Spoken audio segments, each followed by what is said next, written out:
Here we are again, Wednesday, May 28th, and we have a new guest with us, PeTeR aaRoN. So PeTeR, things going on in your life, like in many, many areas of the arts. I do my best to keep busy, stay out of trouble. Yeah, and just doing... And I'm reasonably successful at that. Yeah, come close, because we have a very interesting situation this day. Okay, And, I see what you're doing. Yeah, there you go. Right. So you're a writer, a musician, what else? Person? Yeah, well, that last one's maybe a little bit, I don't know, debatable, but... Oh, shucks. Yeah. Well, it's a big deal. ReWandWho show. Thank you. Yes, of course.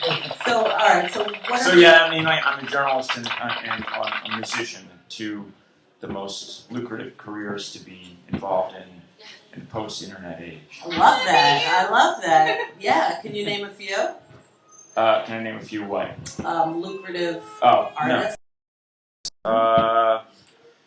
There was 4 guys from England, John, Paul, George, something. Yeah, Paul actually came one. Today, May 28th, is the date that he released ReWandWho, his second solo album. Wow. Yes, that happened on today. Bouncing back from some health problems. Yes, recently. Didn't he cancel Japan?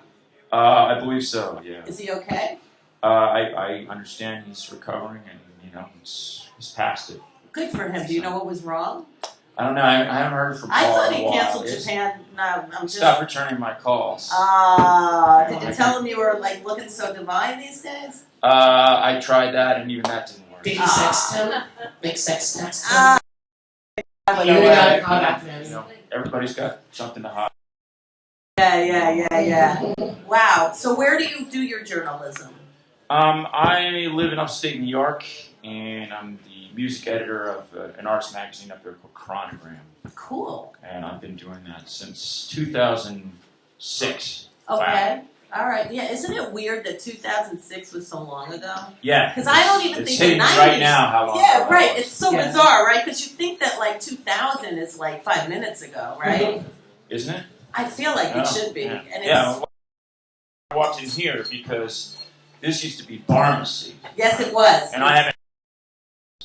It was pharmacy. And it's been autos for quite a while. Yeah, I moved out of New York right around 99, 2000.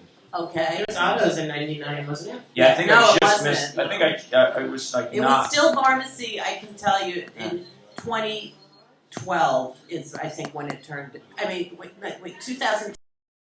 I was what are you talking about? Yeah, that makes more sense. 2002, I think, because I remember I had that rehearsed for the first time on 9/11/20, the year after, and we played here for one gig, and it was pharmacy turning into autos. It didn't turn yet. That's how I remember. Reference. Yeah. I missed that whole transition. There's a whole lost period of New York for me. Lost. Where'd you grow up? Where are you from?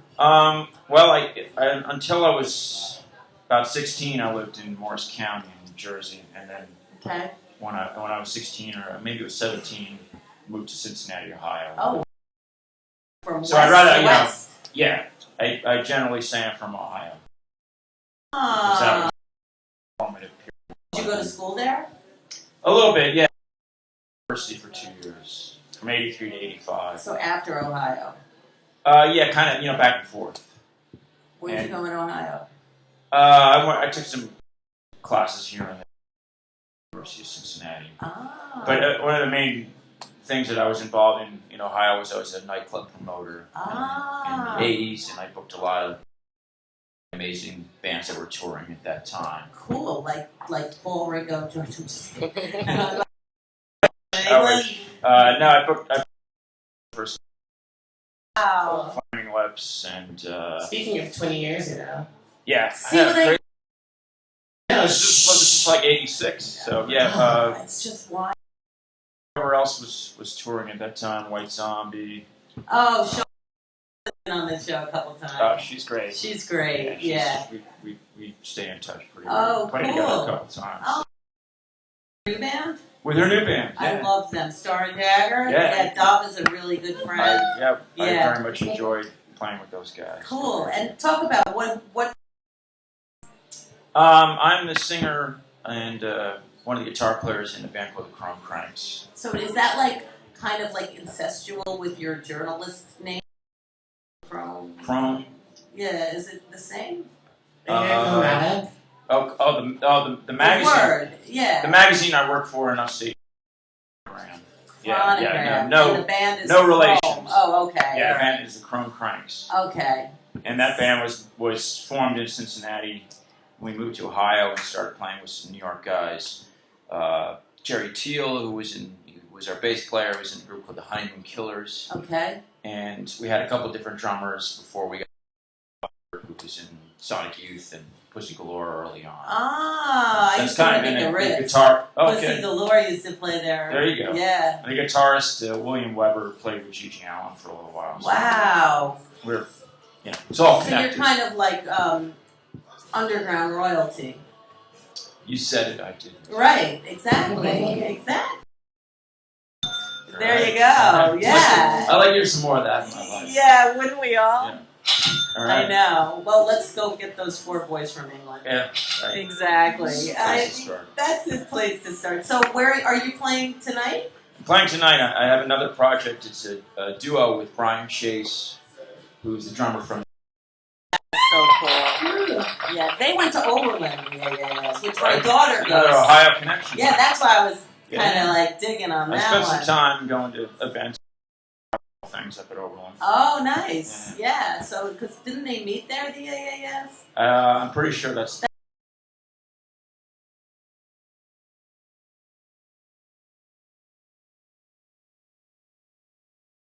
I know some people up near me. It's all on Wikipedia. Yeah. Bard, Yeah. Scroll down. Wikipedia, that shit. Yeah, Bard and Oberlin have a similar kind of. Utopian. Education. And it's also like pushing creativity, like Right. think out of the box. And music is a big part of it. Oh yeah, well there of course, Right, yeah. yes. So how long has this project been going on? This is new. This is going to be tonight. We recorded an album that we're mixing Cool. in Hudson, which is a town where I live. Right. And it's just a total blast. I mean, it kind of came out of we were fans of each other's bands, and then we played collective improv situations, and it just seemed like we really clicked. That's so we great. just decided to kind of try just the two of us and see where that went. So it's great. Now that's amazing. Now you have a book about Joey Ramone. A book, actually, well, it's sort of reaching around the block. It's about the Ramones. It's called If You Like the Ramones, and it's sort of a rough guide type book. The title's pretty self-explanatory. The idea is Do that you like the Ramones? oh, I love the Ramones. Of course. That's a big part of the reason I wanted to do it. Yeah. The thing is that there's a lot of people, especially younger people, that are just finding out about the Ramones that don't really know about the music that is connected to them, that influenced them, other music that was influenced by the Ramones. A lot of people, because the Ramones seem to arrive fully formed with this very concept that there can't be too much more to the story, but it's a lot deeper than that. And there's a lot, like any other band, they had their influences. Right. So there's a lot of maybe obvious things in there, or a fair amount of obvious things in there if you already know the band, but obviously to people that are new, there's stuff that they wouldn't have heard. But I try to have a fair amount of deeper digging type stuff in there also. There's a whole chapter on pop culture topics that are non-musical that are related to the Ramones people. Like Queens? Well, more like movies that they saw, TV shows, comic books. Like what? The Munsters. Fred Gwynne. All right. Yeah, Fred Gwynne. Yeah, Herman Munster. Yeah, his I went to school with his daughter. Oh, which one? I don't know. I I just know she was at BU at the same time. Oh, I know her. Well, I know the little ones were Madden and Evan. My brother used to babysit for them, and I used to always want to, Were but they I little wasn't old monsters? enough. Were they They little had monsters? an older sister. Okay. She was probably the one that was in college. Yeah. I remember they had. I'm saying Foxy was his wife. That was the mother, Foxy Gwen. Wow. Yeah. Kind of hard to beat that. And they had a ton of pugs. They always had pugs. Wow. I know. Do they have what was that lived underneath the stairs? Yeah, Thing was Thing the Munsters or the Addams family? Thing was the Addams family. Yeah, they had the cousin Marilyn. Yeah, because she was so different, right? Exactly. Wow, that's pretty cool. Yeah, they were an interesting family. That's for sure. Yes, but so all right. So the Ramones, they like the Munsters. I mean, this is just sort of like, that makes sense. Ties into the vibe and the sensibility. Black and white. Movies like Freaks, the movie. I love that movie. Yeah, Todd Browning. Freaks is the coolest movie, though. And obviously they got Pinhead came from that. That makes.